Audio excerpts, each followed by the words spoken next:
दोस्तों बात करते हैं steel authority of India limited की। लगातार स्टॉक में गिरावट हो रही है, 4.5% आज भी स्टॉक डाउन दिखा है हमें और वॉल्यूम बहुत ज्यादा है। डंपिंग लगातार चालू है। जिस तरह से कमोडिटी मार्केट से खबरें आ रही हैं मेटल सेक्टर को लेकर के, स्टील प्राइसेस को लेकर के, वो खबरें लगातार जो हमारे मेटल स्टॉक्स हैं उन पर प्रेशर बना रही हैं और बिकवाली लगातार जारी है। यहाँ पर बहुत सारे लोगों को लॉस हुआ, यहाँ पर प्रॉफिट बुकिंग करने में चूक गए वो, और यहाँ से अब यहाँ क्या करना है, होल्ड करें स्टॉक को, ये बेच दें। थोड़ा बहुत लॉस है, थोड़ा बहुत प्रॉफिट बचा हुआ है, करना क्या है ये डिसाइड नहीं कर पा रहे हैं। कुछ एक बड़ी खबरें आई हैं क्षितिज साहब की तरफ से। बात करेंगे उस खबर की। चाइना ने बहुत इंटरवेंशन किया था यहाँ पर मेटल प्राइसेस में और उसकी वजह से मेटल प्राइसेस काफी डाउन गए थे और उसका जो असर था वो इंडियन बाजारों पर भी देखने को मिला था। लगातार जो डॉलर का डेप्रिसिएशन हुआ था उसका भी असर था और वो अभी भी हो रहा है। लगातार जो इन्फ्लेशन बढ़ रहा है अमेरिका में उसका असर हमें है यहाँ पर। बट फिर भी क्योंकि चाइना एक बड़ी इकोनॉमी है और अगर वो इंटरवेंशन करते हैं किसी भी चीज में तो उसका जो असर होता है वो ग्लोबली पड़ता है और वही एक चीज यहाँ पर हुई है। तो करना क्या है, बात करेंगे यहाँ पर कि सेल में लॉन्ग टर्म का पर्सपेक्टिव अभी भी अच्छा है या नहीं। शॉर्ट टर्म में तो चीजें खराब होती हुई दिख रही हैं, ऑब्वियस सी बात है, बट क्या लॉन्ग टर्म में अगर रुकते हैं तो स्टॉक में एक अच्छी तेजी बरकरार आएगी या नहीं आएगी, बात करेंगे इस बारे में। चलिए शुरू करते हैं। पर उससे पहले अगर आप चैनल पे नए हो तो प्लीज चैनल को सब्सक्राइब कर दो and hit that bell icon ताकि आपको नोटिफिकेशन मिल सके। चलिए स्टार्ट करते हैं।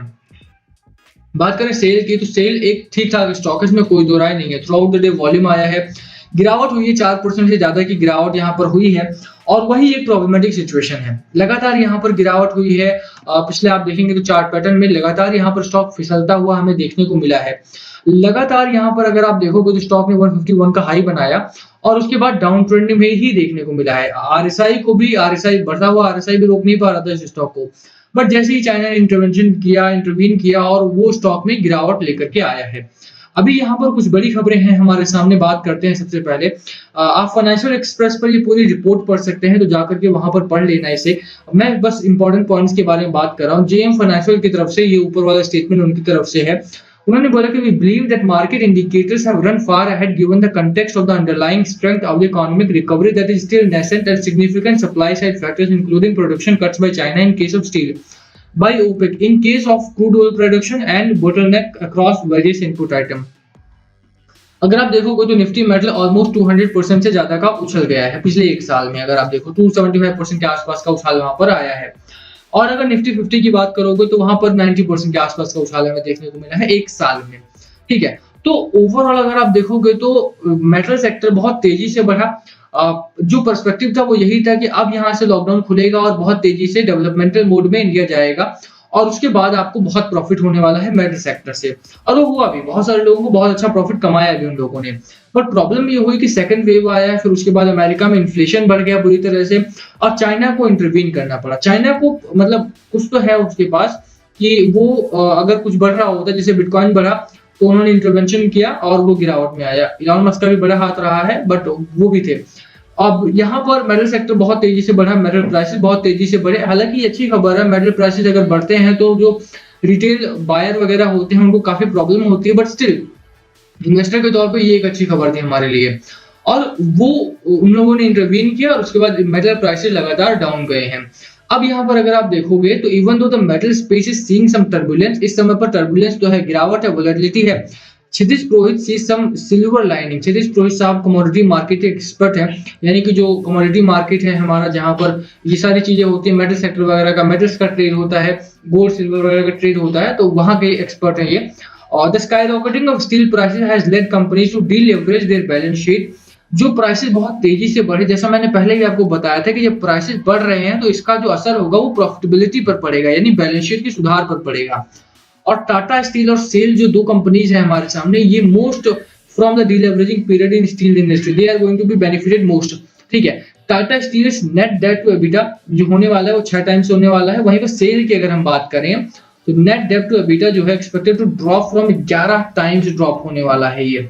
ठीक है, और तो ये एक अच्छी खबर है हमारे लिए। एटलीस्ट अगर स्टॉक प्राइस में डाउनवर्ड है और तो अगर आप लॉन्ग टर्म के लिए रुकते हो तो मार्जिन बढ़ने वाला है यहाँ पर सेल का। और मार्जिन अगर बढ़ता है तो अगर आप 150 से बाइंग हुई है आपने बहुत ज्यादा लॉस उठा लिया है यहाँ पर, तो at least you have the chance to stay and recover those losses and meanwhile make some profit in other stocks. ठीक है, अभी मेटल सेक्टर का टाइम नहीं है हमारे सामने, बट स्टिल अगर आप किसी और स्टॉक में पैसा बना सकते हो तो थोड़ा बहुत पैसा वहां लगा के बना सकते हो। सेल या टाटा स्टील या मेटल सेक्टर दोबारा से ग्रोथ में आएगा और सीधा असर उसका जो है वो मार्जिन पर देखने को मिलेगा। मार्जिन हमारा पिछले क्वार्टर में भी बढ़ा था और इस क्वार्टर में भी बहुत तेजी से मार्जिन बढ़ने की क्षमता है यहाँ पर। और इस क्वार्टर में अगर मार्जिन बढ़ता है तो वो एक अच्छे नंबर्स होंगे हमारे सामने और अच्छे नंबर्स की वजह से स्टॉक दोबारा से रिकवरी में आएगा। तो आपको वेट करना है, बस कुछ नहीं करना है, होल्ड करो स्टॉक को, वेट करो। वेट करते हो तो आपके सामने अच्छे नंबर्स के साथ सेल आएगा। Q4 के नंबर्स अगर अच्छे आते हैं तो आपके सामने कंपनी दोबारा से रिकवरी में आएगी। लॉन्ग टर्म पर्सपेक्टिव अभी भी अच्छा है, जैसे बात हो रही है।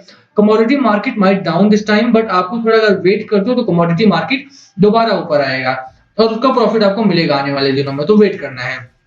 बाकी अगर हम बात करें ट्रैक रिकॉर्ड की तो देखो यार, लॉन्ग टर्म के लिए अगर किसी ने होल्ड किया था तो स्टॉक से 335% का रिटर्न आप ऑलरेडी कमा रहे हो यार, तो इतना भी मतलब वो नहीं करना चाहिए। अगर आप लॉस में हो तब तो कोई बात नहीं है, बट अगर आप प्रॉफिट में हो तो होल्ड करो, तो टेंशन लेने वाली बात नहीं है। शेयर के पास वो पोटेंशियल अभी भी है कि वो दोबारा से डबल हो सकता है। ठीक है, तो बने रहने की मेरी सलाह आपको यहाँ पर रहेगी। बाकी बाजार के हालात ठीक ठाक है हमारे सामने। बाजार लगातार हायर हाइज लगा रहा है। 15301 बनाया आज इसने 300 का। 15300 का इंपॉर्टेंट रेजिस्टेंस था, वो ब्रेक हुआ है। 15301 की क्लोजिंग आई है यहाँ पर, यानी कि नया ब्रेकआउट बाजार में, नया बुलिश जोन बाजार में देखने को मिला है और इसके बाद बाजार में एक अच्छे मोमेंटम की संभावना बन रही है। यहाँ से बाजार में कॉन्फिडेंस दोबारा आएगा, क्योंकि आप देखोगे तो कोविड-19 के केसेस भी कम हुए हैं।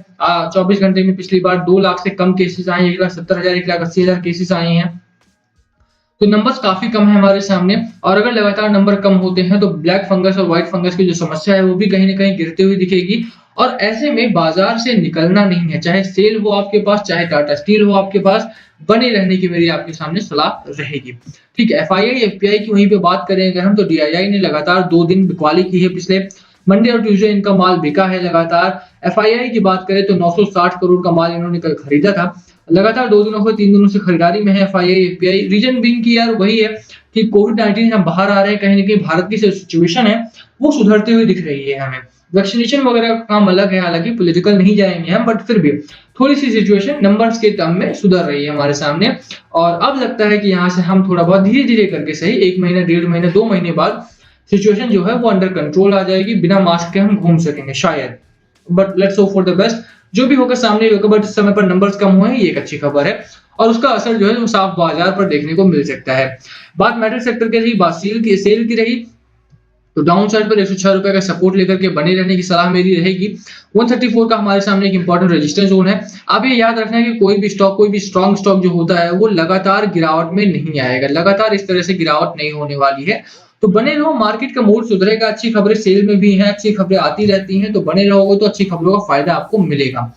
RSI हमारा 50 का है, स्पेस बन रहा है, बेरिश जोन हमारा मैगडी जा चुका है और अगर आप हिस्टोग्राम देखेंगे तो वो भी नेगेटिव साइड है, यानी कि स्टॉक जो है वो बेरिश मोमेंटम में है। थोड़ा सा गिरावट, थोड़ा सा न्यूट्रल जोन बरकरार रहेगा। होल्ड करने की सलाह रहेगी, खरीदारी ना करो इस स्टॉक में, बाकी बने रहो, लॉन्ग टर्म के लिए अच्छा प्रॉफिट आपको यहाँ से मिलेगा। ठीक है, इसी का वीडियो खत्म करते हैं। लास्ट कॉल आपका होना चाहिए, बाय करना है, सेल करना है या होल्ड करना है, क्या है आपकी स्ट्रेटजी, प्लीज कमेंट करके शेयर करना। वीडियो पसंद आई हो तो लाइक करना, चैनल पे नए हो तो सब्सक्राइब किए बिना मत जाना। Thank you for watching and please comment below, कुछ पूछना हो तो। Thank you.